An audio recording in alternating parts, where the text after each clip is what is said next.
When you're building your dream home, the two biggest choices you're going to make are deciding on a lot and deciding on a builder. I've done several videos on lots, and today I'm going to give you my best advice on picking a custom builder. Yo, I'm Adrienne, longtime Florida realtor, and I'm here to help you get your Florida life.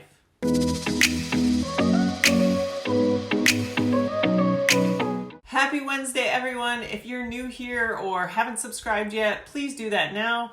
I put out new videos every Wednesday. Today we're talking about picking a custom builder. A couple of weeks ago, I did a video about production versus custom builders. You can go back and watch that if you're unclear, but basically a custom builder is going to build a house on your lot, and you are going to be able to pretty much customize it as you like.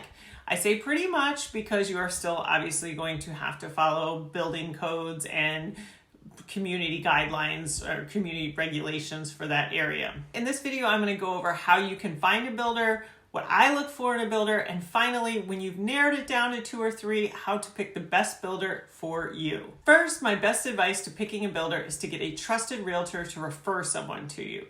Realtors work with builders all the time. While you are probably going to only build one house with a builder, I may recommend numerous customers over the years to builders, and in many cases have referred several customers to the same builder over the years. I'm going to get into what I look for in a builder, but you should know that realtors get a referral fee from the builders. This costs you nothing. If you've ever run a business or you watch Shark Tank for that matter, you know that most businesses have customer acquisition costs. In a builder's case, sometimes it's paying a realtor's referral fee. Sometimes it's building a model home or sponsoring little Timmy's Little League team.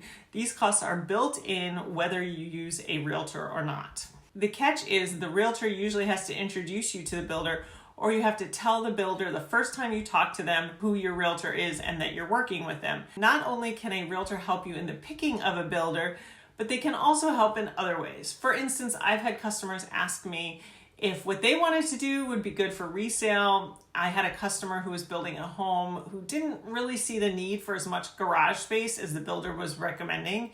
He was working with a great builder who I recommended to him, but he didn't want to build something just to build it. He called me to sort of break the tie. I told him that that builder was right for the area and home he was building. A small garage would have been shooting himself in the foot resale-wise. He could have still built the small garage. A custom builder will do what you want if you insist, but luckily he had another professional to call to double check, me. Also, I like to drive by my customers' builds and send pics since many of my customers are relocating.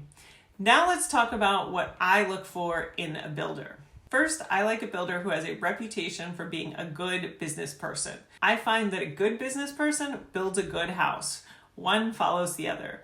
A good business person pays their subcontractors on time, therefore gets the attention of good subcontractors. A good business person wants referrals after your house is finished, so they want you to be happy. Second, I like a builder who is invested in the area you're building in. Maybe they've been building in Punta Gorda and Port Charlotte for generations or at least many years. Maybe they put up a model home and spent money on establishing roots here. There are a lot of builders or contractors who come up from up north or an hour or more away who want to expand into our area. When they're new, it's easy to build one house, then slink back to wherever they came from if it doesn't go so well. Sometimes they end up to be great businesses, but in my mind, they can start with somebody else's customers. If I hear good things for a long time, I'll start to consider them. There is also another reason for this. I want them to know the area when they give you a quote. This is where I have a community rules story for you. I had a customer who bought a lot in Punta Gorda Isles from me. Doesn't matter if you know this neighborhood for this story. During his due diligence period, I told him, as I tell all my building customers, talk to some builders. You don't have to pick a builder right away, but I want you to have a general idea that you can build what you want on the lot you're buying. I referred him to a few builders. He didn't like their quotes, so he went to a builder who was about 45 minutes away and got much better prices, or much better quotes, I should say. When he told me the quote, I said, wow, are you sure they're quoting you to build in a flood zone? Because that builder's main area is not in a flood zone. And in a flood zone, homes need to be built up to a certain level, meaning they fill the lots and then they build something called a stem wall, which is very basically layers of concrete blocks that build the house up. He called me back the next day and he said, "You're right, the price is going to be higher than they initially told me. However, it's still lower than the other quotes I got." We got talking and he mentioned something about the roof. I can't remember. And I said, "Hey, remember in Punta Gorda Isles, you have to have a tile or metal roof. It sounds like they're quoting you on a shingle roof." And of course, a tile or metal roof is going to up the price again. He called me back the next day and I'll never forget what he asked me. He said, "Is there a list of all the rules that builders have to adhere to in that neighborhood?" And I told him, "I can send you the city ordinances and the zoning regulations, but is that everything a general contractor needs to know to build there? I actually don't know. I'm not a general contractor. I do know that the builders who build in that neighborhood have a list in their heads, and that is why the quotes you get for them are likely to be more accurate upfront." Now I'm going to tell you what I think you should look for in a builder. The process of finding one. First, you should ask a trusted realtor for 2 to 3 names.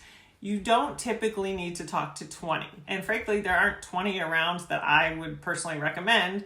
Then you'll obviously want to look at whose plans and styles you like the best. But you should also consider whose business personality you like the best, whose style of communication is most clear to you and the easiest for you to deal with.